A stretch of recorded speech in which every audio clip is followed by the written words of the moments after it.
Assalamualaikum warahmatullahi wabarakatuh. Saya Diva Hanggar Putrianas.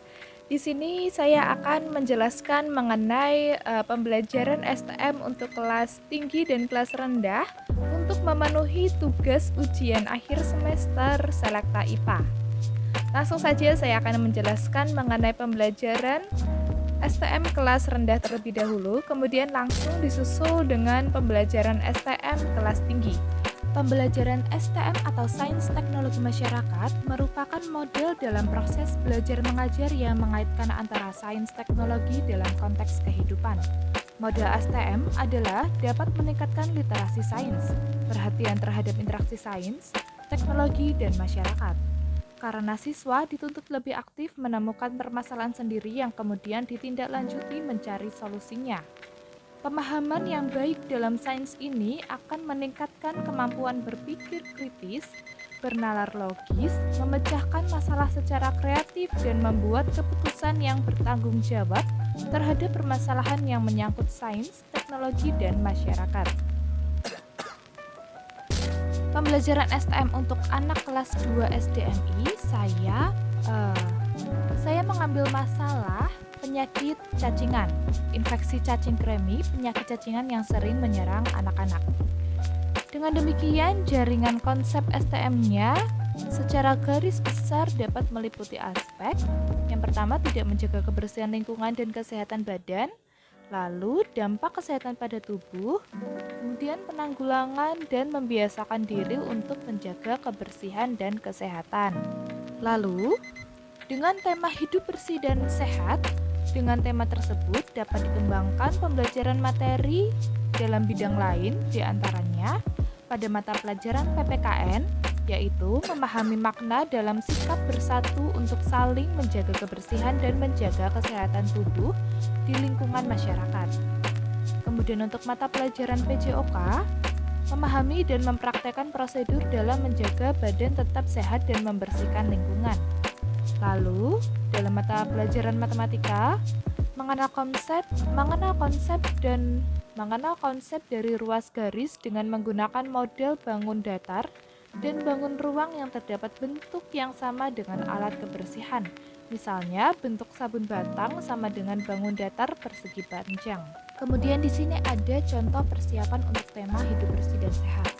Nah, untuk subtema yang pertama, mengenal pola menjaga kebersihan dan kesehatan, untuk kompetensinya menjelaskan dan mengenalkan pola kebersihan dan kesehatan, dan konsepnya pengertian dari kebersihan lingkungan dan kesehatan badan, itu untuk jam pertama.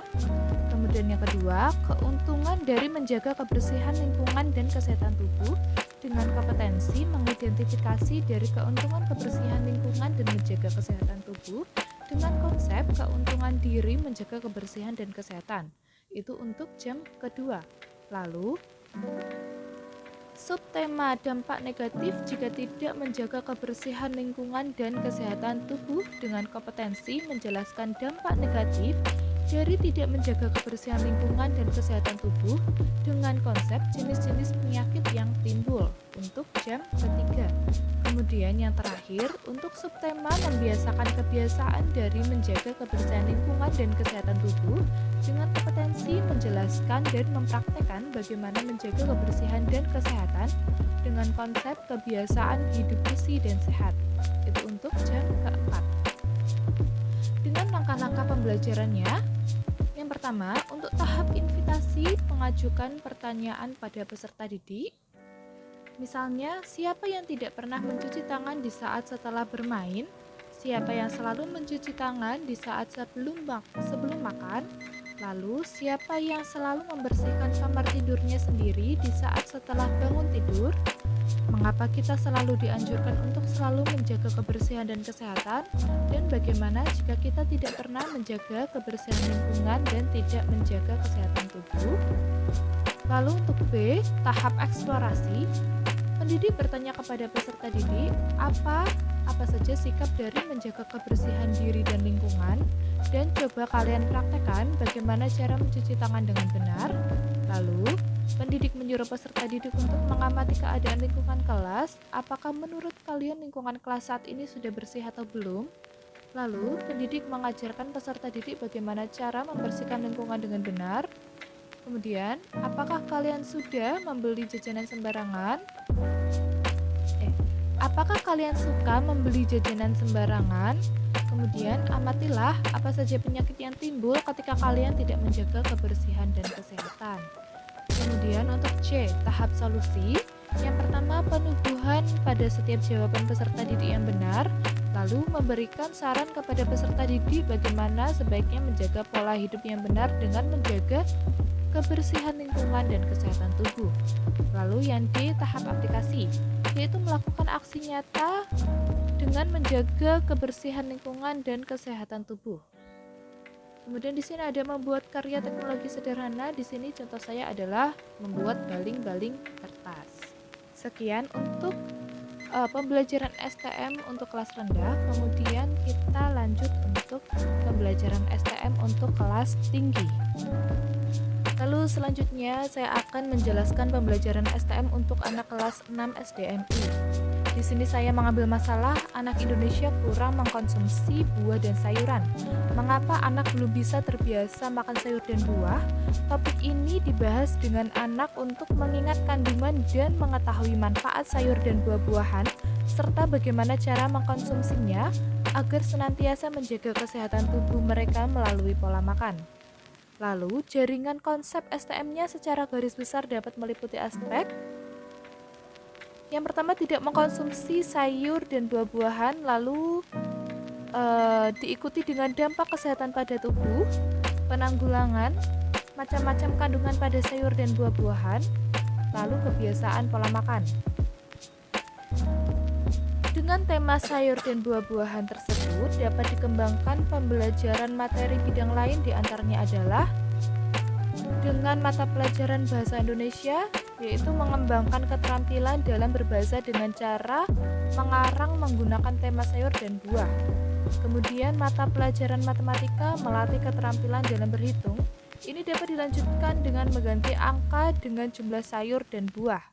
Lalu untuk mata pelajaran IPS mengidentifikasi kebutuhan hidup sehari-hari yang berkaitan dengan sayur dan buah. Untuk mata pelajaran keterampilan mengembangkan keterampilan menggambar dan melukis dengan tema sayur dan buah. Lalu untuk contoh persiapan tema sayur dan buah-buahan dengan subtema macam sayur dan buah-buahan dengan kompetensi mengidentifikasi sayur dan buah yang ada di sekitar lingkungan peserta didik dengan konsep bentuk, warna, dan rasa dari sayur dan buah untuk jam pertama.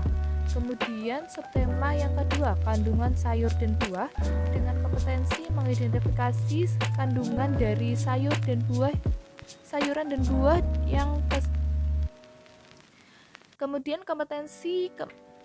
Kemudian, subtema yang kedua, kandungan sayur dan buah dengan kompetensi mengidentifikasi kandungan dari sayur dan buah yang peserta didik ketahui dengan konsep fungsi dari kandungan sayur dan buah bagi tubuh untuk jam kedua. Lalu kemudian yang ketiga, dengan subtema dampak negatif jika tidak mengkonsumsi sayur dan buah secara seimbang dengan kompetensi menjelaskan dampak negatif jika tidak mengkonsumsi sayur dan buah secara seimbang dengan konsep jenis-jenis penyakit yang akan timbul untuk jam kedua. Lalu subtema keempat, membiasakan pola makan sayur dan buah secara teratur dengan kompetensi menjelaskan bagaimana cara pola makan sayur dan buah yang benar dengan konsep kebiasaan hidup sehat untuk jam ketiga. Kemudian langkah-langkah pembelajaran untuk tahap invitasi. Pendidik dapat menanyakan kepada peserta didik mengenai siapa yang menyukai makan sayur dan buah, jenis sayur apa sajakah yang kalian sukai, jenis buah apa sajakah yang kalian sukai, bagaimana rasa dari sayur dan buah yang kalian sukai, bagaimana jika kalian tidak mengkonsumsi sayur dan buah sama sekali. Kemudian untuk B, tahap eksplorasi, pendidik bertanya kepada peserta didik apa saja warna dari sayur, mengapa mereka mempunyai warna yang sama. Lalu pendidik menyuruh peserta didik untuk mengamati bentuk dari sayuran yang ada di lingkungan mereka. Kemudian untuk yang kedua, pendidik bertanya kepada peserta didik, coba kamu amati buah-buahan yang ada di lingkunganmu. apakah mereka mempunyai warna, bentuk, dan rasa yang berbeda? Lalu, bagaimana cara sayuran dan buah-buahan tumbuh? Bagaimana cara merawatnya hingga bisa dikonsumsi? Dan ada pertanyaan-pertanyaan lainnya. Kemudian untuk tahap solusi, yang pertama, penugasan pada setiap jawaban peserta didik yang benar. Lalu yang kedua, memberikan saran kepada peserta didik bagaimana sebaiknya menjaga pola makan yang benar dengan mengkonsumsi sayur dan buah. Lalu untuk tahap aplikasi, melakukan aksi nyata yaitu gerakan mengkonsumsi sayur dan buah secara teratur. Untuk karya teknologi sederhana, di sini saya mengambil contoh mobil-mobilan dari styrofoam. Di sini pendidik menunjukkan contoh mobil mainan dari styrofoam yang sudah jadi kepada peserta didik sambil bertanya. Yang pertama, apakah kalian mengetahui mainan apakah ini? Lalu, apa yang akan kita lakukan agar mobil ini dapat bergerak? Apakah kita memerlukan tenaga untuk menggerakkan mobil mainan ini? Yang kedua, pendidik mengajak peserta didik untuk mengamati mobil mainan dengan lebih cermat. Kemudian yang terakhir, pendidik menjelaskan kepada peserta didik bagaimana membuat mobil mainan dari styrofoam.